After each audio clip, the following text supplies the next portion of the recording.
से एक और बड़ी जानकारी मिल रही है, उसे भी आपको रूबरू कराएंगे। बड़ी खबर, बड़ा अपडेट, नजूल विधेयक पर विचार के लिए समिति का गठन किया गया है। 11 सदस्यीय प्रवर समिति का गठन किया गया है। सीएम योगी समिति के सभापति होंगे। डिप्टी सीएम केशव प्रसाद मौर्य समेत कई सदस्य शामिल होंगे। विधान परिषद के प्रमुख सचिव डॉक्टर राजेश सिंह ने अधिसूचना जारी की है। बड़ी खबर आपको दे रहे हैं, बड़ा अपडेट, नजूल विधेयक पर विचार के लिए समिति का गठन और 11 सदस्यीय प्रवर समिति का गठन किया गया है।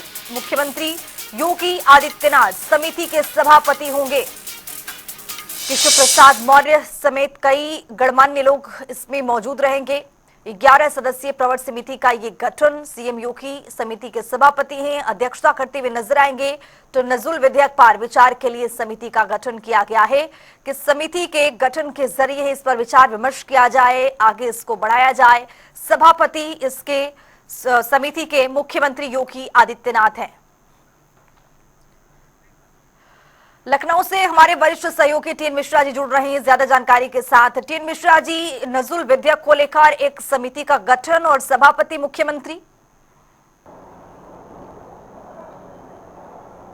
देखिए, नजूल जो समिति में है, इसको नजूल विधेयक को लेकर के विधानसभा में जब पारित हुआ तो पहले भी सत्ता पक्ष के विधेयकों ने कुछ इसका हल्का किया था कि संशोधन किया जाए, लेकिन विधानसभा में विधेयक पारित हो गया। लेकिन जब विधान परिषद में गया तो वहाँ ये हुआ कि क्यों नहीं इसको जो है एक समिति के प्रवर समिति के हवाले कर दिया जाए और वो प्रवर समिति जो अपनी रिपोर्ट दे और उसके बाद फिर इसको लागू किया जाए।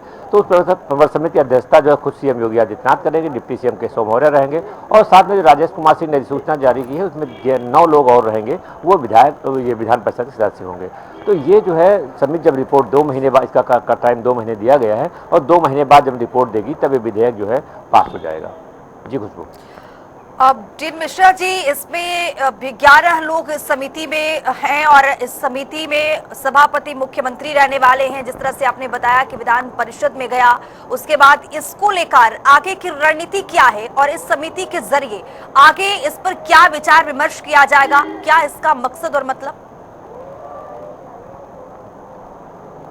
देखिए, समिति में इनके साथ में जो है लालजी प्रसाद निर्मल पूर्व और डॉक्टर जयपाल सिंह, प्रज्ञा त्रिपाठी, केपी श्रीवास्तव, आशुतोष सिन्हा, विक्षेलाल राम, योगेश चौधरी, ध्रुव कुमार त्रिपाठी, राज बहादुर सिंह चंदेल, ये सदस्य जो 9 हैं, तो इनकी और मुख्यमंत्री के बीच बैठक होगी वो लेकर के बिल को। और जब विधेयक के बीच बैठक होगी, जो भी कमियां इसमें बताई गई, जो आपत्तियां विपक्ष ने लगाई हैं, वो आपत्तियां दूर की जाएंगी और उन आपत्तियों को दूर हो जाने के बाद फिर ये विधेयक फिर दोबारा विधान परिषद में लाया जाएगा। और फिर उसके बाद क्योंकि संख्या बल तो है सत्ता पक्ष का, ऐसा नहीं विधान परिषद में संख्या बल विपक्ष का ज्यादा है वो पास नहीं होगा, विधेयक तो पास हो जाएगा। लेकिन जो आपत्तियां थी उसको निराकरण के लिए जो समिति बनाई गई और इसीलिए 2 महीने टाइम दिया गया, 2 महीने तक निराकरण करके और फिर कोई नए सिरे से लाया जाए, फिर विधेयक को जो हाथ पारित किया जाए। जी टीएन मिश्रा जी, विपक्ष का एक सवाल भी है कि जो नजूल विधेयक है वो सरकार के गले का फांस बना हुआ है। ये लगातार विपक्ष की ओर से सवाल भी है, चूंकि इसको पास नहीं करवा पा रही है सरकार, ये आरोप है विपक्ष का।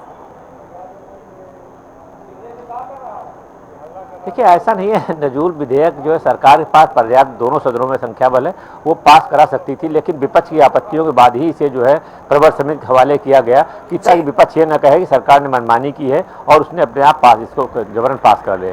तो ये स्थिति ऐसी नहीं है कि हाँ जो है, लेकिन आपत्तियां विपक्ष की जो हैं और इस सत्ता पक्ष का कहना भी है कि आपत्तियां दूर की जाएंगी और उसके बाद सर्वसम्मत से जो विधेयक फिर वहाँ पारित किया जाएगा।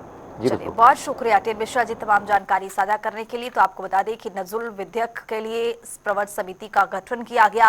11 लोग इस समिति में हैं और सभापति मुख्यमंत्री को ही बनाया गया है ताकि इस पर विचार विमर्श किया जाए और एक बार फिर से इसकी आगे की जांच पड़ताल हो और इस पर विचार विमर्श किया जाए। तो सीएम योगी समिति के सभापति होंगे। आपको बताते चले कि नजूल विधेयक पर विचार समिति का गठन और सभापति मुख्यमंत्री को चुना गया है।